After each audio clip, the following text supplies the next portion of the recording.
Welcome to the University of Nottingham and the Department of Theology and Religious Studies, and you're watching another video in the series Why Study? With me today I've Dr. John Hoover, who's our expert in Islamic studies, and he's also an expert in the work of Ibn Taymiyyah, who is a famous Arabic historian. And John, why study Ibn Taymiyyah?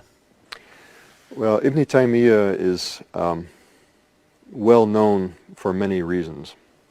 Let me start with the security reasons. He is quoted as an authority by Osama bin Laden, and that tends to get people's interest immediately.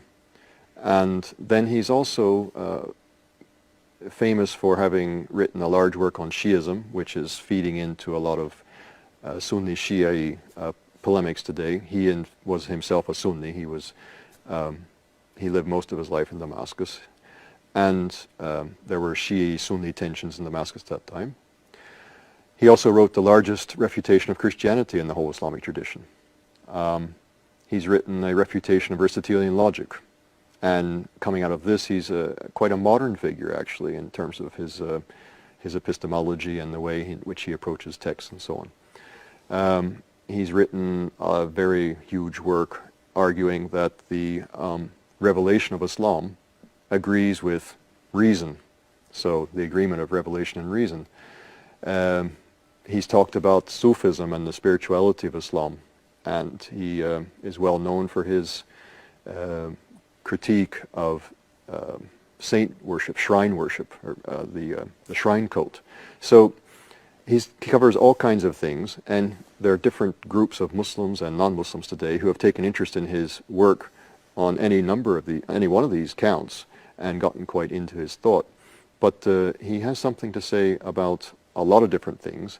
He stands about midway between the beginning of Islam and the present day. He lived in the late 1200s, early 1300s. He died in 1328.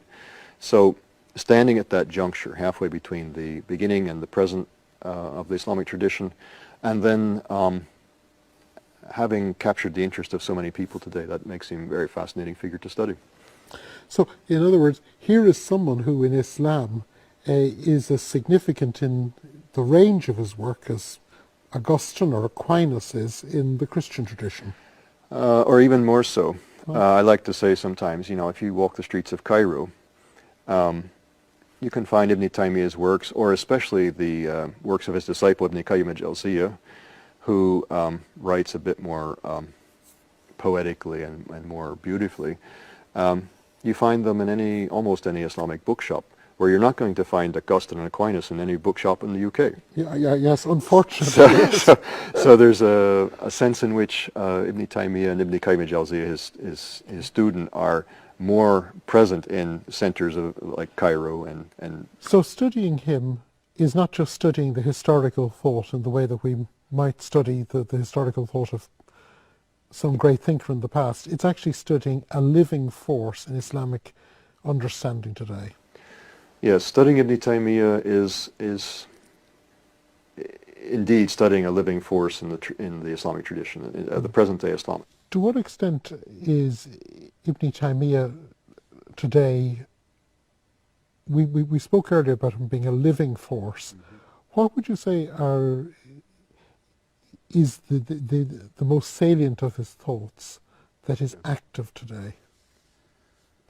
He really believed firmly that the religion of Islam was rational and agreed with reason, and he worked hard to show that. So he's an apologist, and I think that connects very closely with what many modern Muslims, not all modern Muslims, but many modern Muslims are seeking, is a rationalization and an attempt to explain the Quran and the tradition of the Prophet Muhammad in a way which makes sense. He's trying to make that make sense.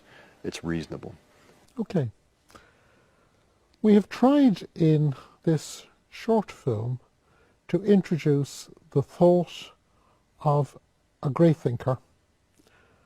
I hope you found it interesting, and I hope that it has helped you to discover more and whet your appetite to study even more. John, it's been great having you. Thank you, thank you for watching, and from the Department of Theology and Religious Studies here in the University of Nottingham, goodbye.